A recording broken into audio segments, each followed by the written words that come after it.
কই যাচ্ছে কই যাস? এই একটু বাইরে যাচ্ছে, কি দরকার? বা একটা বন্ধুদের সাথে ঘুরতে যাচ্ছে। শোন, তোর সাথে আমার একটু কথা আছে। গাড়ি থেকে নাম, একটু সাইডে আয়। শোন বাবা, তোর জন্যে ভালো একটা মেয়ে দেখছি আমি। মেয়েটা অভাবশীল, খুব বড় লোক টাইপের, টাকা পয়সা ধন সম্পত্তি অনেকই আছে তাদের। এই মেয়েটা খুবই, তাদের সাথে আমি পাকা ফাইনালি কথা দিয়ে ফেলছি। আর আমি তো বলিসই আমি এখন বিয়ে করতে পারবো না। চুপ থাক, আমি যেটা বলবো সেটাই, আমার কথার নড়চড় হবে না।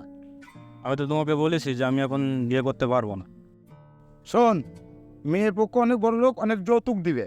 শোন, মেয়ের বাপের সাথে পাকা কথা দিছি, মেয়ের বাপ আমার যত দিন আদায় হয়ে গেছে ঋণগ্রস্ত সব মেয়ের বাপেরা দিয়ে দেবে।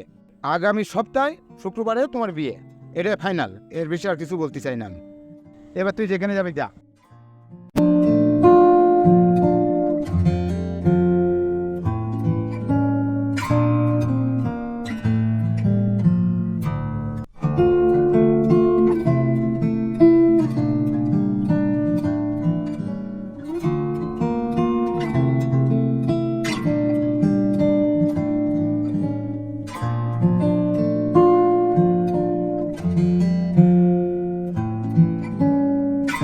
তারপরে বলো, তোমার দিনকাল কিরম যাচ্ছে? এই যাচ্ছে মামা।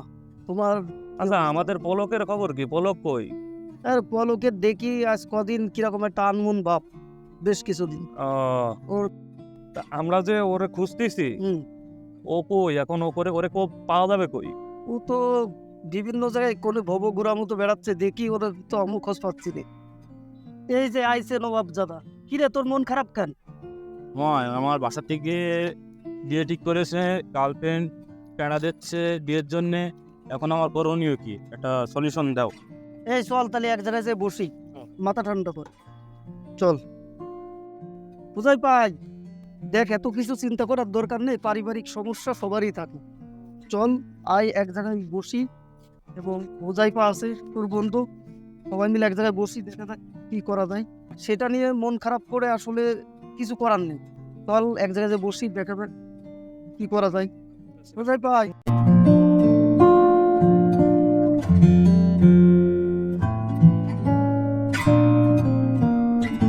মৃদুল, এবার বল কি হয়েছে, পুরোটা বল। বিষয়টা হয়েছে কি, যে আমার বাপ একটা মেয়ে দেখে এসছে, মেয়েলার সাথে কথা বলে এসছে, যে দিন তারিখও ফেলাই দিয়েছে, মানে দেখতে গিয়ে বিয়ে। ঠিক আছে, তা এখন আমার গার্লফ্রেন্ডও প্রেশার দিচ্ছে যে বিয়ে করতে হবে। এখন আমি আসি খুব প্যাড়ায়। এখন এই প্যাড়া মুক্ত, টেনশন মুক্ত করার জন্য কি দিয়ে কি সলিউশন করা যায়? একটা কথা তোদের বলা হয়নি, মেন কথা হচ্ছে এই যে আমার বাপ আগামী শুক্রবারে মানে বিয়ে ধরতে গেলে ফাইনাল করে ফেলাইছে। ঠিক আছে, এখন সেই জায়গায় আমার বাপ প্রচুর টাকার দেনা আছে। ঠিক আছে, যে সে ঋণগ্রস্ত আছে, তারা শোধ করে দেবে বলেছে। আবার তাদের ব্যবসায় আমাকে বসাবে বলেছে। ঠিক আছে, আবার এদিকে আমার গার্লফ্রেন্ডের চাপ দিচ্ছে, প্রেশার। এখন আমি আসি খুব প্যাড়ার ভিতরে, তোরা একটা সলিউশন দে মামা। মৃদুল, তাহলে কি তুই সত্যি অরিজিনালি অনেক ভালোবাসিস ওই মেয়েটাকে, তোর গার্লফ্রেন্ড? তাহলে এক কাজ কর, আমাকে খুব ভালোবাসে। উজাইপা, তাহলে উজাইপার আমি যাই, আর ওই মেয়েটার বান্ধবীদের ডাক দিয়ে চল আজই বিয়ে করাই দিই। কারণ পরিবার ঠিকই একদিন না একদিন মেনে নেবেই, কিন্তু এই মেয়েটা তুই যা বলতেছিস, তাকে তুই ভালোবাসিস, তাকে ছাড়া বাঁচবি না, বা মেয়েটাও একটা অঘটন হবে। পরিবার আজও কালোক মেনে নেবে, কিন্তু মেয়েটাকে হারালি তো তোদের অবস্থা তো মেলা খারাপ হয়ে যাবে। তাহলে উজাইপা আর আমি সাক্ষী থাকি, আর ওই মেয়েটার বান্ধবীদের ডাক দিয়ে চল আমরা আজই কাজী অফিসে যে তোদের বিয়ের ব্যবস্থা করে ফেলি, নাকি উজাইপা? তোর মতামত বল।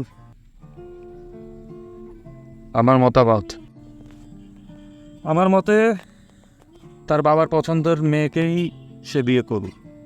কেন? ওরা একজন একজনরে ভালোবাসে, তুমি কি ওদের ভালোবাসারে তুচ্ছ করে দিবা বাবা মার কাছে? বাবা মার সাথে ভালোবাসার কখনো তুলনা হয় না, প্রথম কথা হলো এটা। আর দ্বিতীয় কথা যদি বলি, ভালোবাসা কখনোই তুচ্ছ হয় না। তুমি একটা মেয়ের খাতিরে বলতেছো, তাহলে তার বাবা মা যে জন্মের পর থেকে তারে ভালোবাসতেছে, সেই ভালোবাসাটাকে তুমি তুচ্ছ মনে করবা?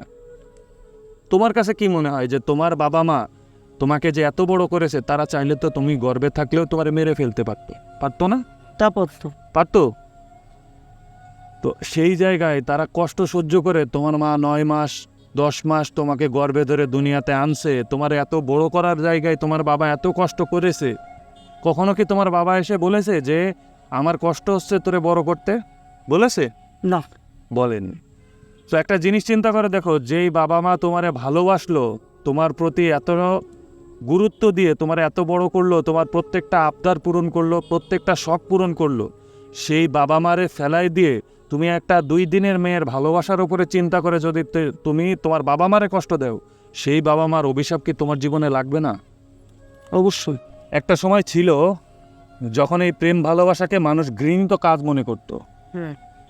তার পরবর্তীতে আর একটা যুগ আসলো, যেই যুগে মানুষ প্রেমকে অত্যাবশ্যকীয় কাজ মনে করলো, যে প্রেম ছাড়া বাঁচা যাবে না। তারপরে এমন একটা যুগ আসলো যেই যুগে প্রেমের একাধিক মানুষের সাথে করা, মানুষ এটাকে একটা অভ্যাস মনে করে ফেললো। তারপরে এমন একটা যুগ আসলো আজকে একজনকে ছেড়ে আর একজনকে ভালোবাসা, আরেকজনের কাছে যাওয়া, এটাকে একটা ট্রেন্ডিংয়ে চলে গেল। তো দেখো, একটা কথা আমি তোমাদেরকে বলি, প্রত্যেকটা ধর্মেই কোথাও কি প্রেমের অনুমতি আছে না ভালোবাসার অনুমতি আছে? ভালোবাসার অনুমতি আছে। ভালোবাসার অনুমতি আছে, প্রেমের কিন্তু কোনো জায়গা দেয়নি। তো প্রেমের জায়গা কেন দেয়নি? প্রেমটা হচ্ছে ঘৃণিত বিষয়, ভালোবাসাটা পবিত্র বিষয়। তো একটা জিনিস মনে রাখবা, তুমি যখন ভালোবাসবা তুমি সফল হবা, তুমি যখন প্রেম করবা তুমি ধ্বংস হবা।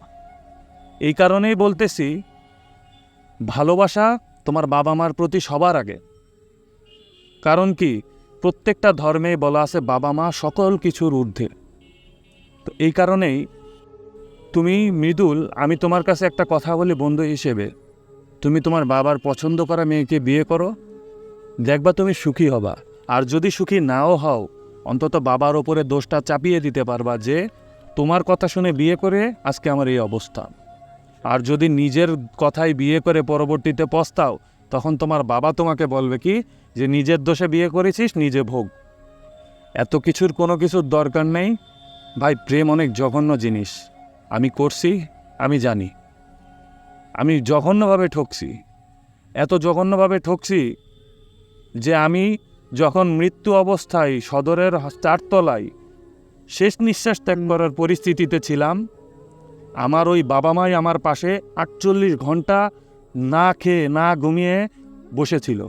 আমার বাবা মাথার কাছে নামাজ পড়তেছে, কোরআন পড়তেছে আর দোয়া করতেছে, আল্লাহ আমার ছেলেকে সুস্থ করে দাও। আমার মা আমার বুকের পাশে বসে দোয়া করতেছে, আল্লাহ আমার কোল খালি করো না। অথচ যার জন্য আমি মরতে চেষ্টা করেছিলাম, ওই মানুষটা পালিয়ে গেছিল যেন তার উপরে মামলা না হয়।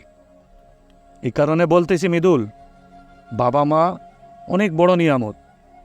আজকে তুমি যদি তোমার বাবার কথায় বিয়ে করো, আর তোমার বাবার ওই কথা মতো বিয়ে করার ফলে আল্লাহ যদি তোমার জান্নাত দিয়ে দেয়, আগামীকাল জান্নাতে তুমি 70,000টা বউ পাবা। কিন্তু আজকে বউয়ের কথা শুনে যদি তুমি বাবা মাকে ছেড়ে দাও না, দ্বিতীয়বার জান্নাতে তুমি একটা বাবা ফিরে পাবান। তোমার বাবাই অস্বীকার করবে যে আমার সন্তান ছিল না, ও আমার কথা রাখেনি। এই কারণে বলতেছি, তুমি তোমার পরিবারের কথা শোনো। ওই মেয়ে আজকে অস্বীকার করলে দ্বিতীয় দিন তুমি ওর পাশে এসে দাঁড়ানোর ক্ষমতা পাবা না, কিন্তু তোমার বাবা মা অস্বীকার করলেও তারা কিন্তু কুল পাবে না। হ্যাঁ রে মৃদুল, হুজাইফার কথাগুলো খুবই সত্য কথা, অতি বাস্তব কথা। তার জীবনে এরকম ঘটনা ঘটে গেছে। কারণ আমি তার মামা, আমি তোর সাক্ষী এবং তুইও জানিস তোর হুজাইফার বন্ধু। সত্য কথাই বলেছে। হুজাইফার কথাগুলো যুক্তি আছে। ওর কথাগুলো আমার মাথা থেকে বের হয়ে গেছিল যে ওর জীবনে কি ঘটেছিল, এটা তো আমাদের চোখের সামনে। আচ্ছা মামা, হুজাইফা তো শুনেছি যে এর আগে বিষ খাইতে গেছিল, বিষ খেয়েছিল, তারপরে অনেক হয়েছিল, তা আমি তো লোকের মুখে শুনেছি। আচ্ছা, ও তো এখন আমাদের সাথেই বসতেছে, তা ওর মুখ দিয়ে আমি শুনতে যাচ্ছি। আচ্ছা হুজাইফা, তোর লাইফে কি হয়েছিল, তুই বিষয়টা একটু বল দিনি। আমার লাইফ স্টোরি না? यादों के तारे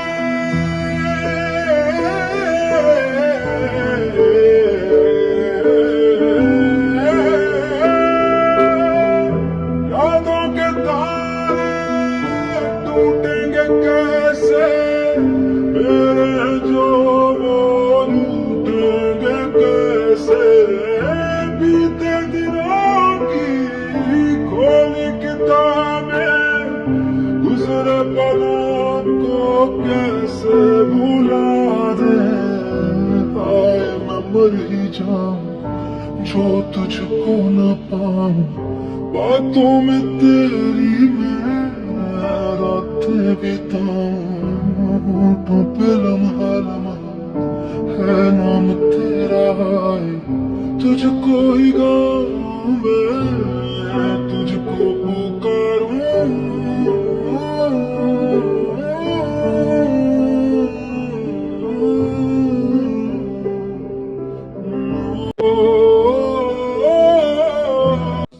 জীবনে কাহিনী সবারই থাকে, কারো সুখের, আবার কারো দুঃখের, আবার কারো দুইটা মিশিয়ে। পরবর্তী পর্বে জানতে পারবেন আমার জীবন কাহিনীর পরিপূর্ণ অংশটা। समझा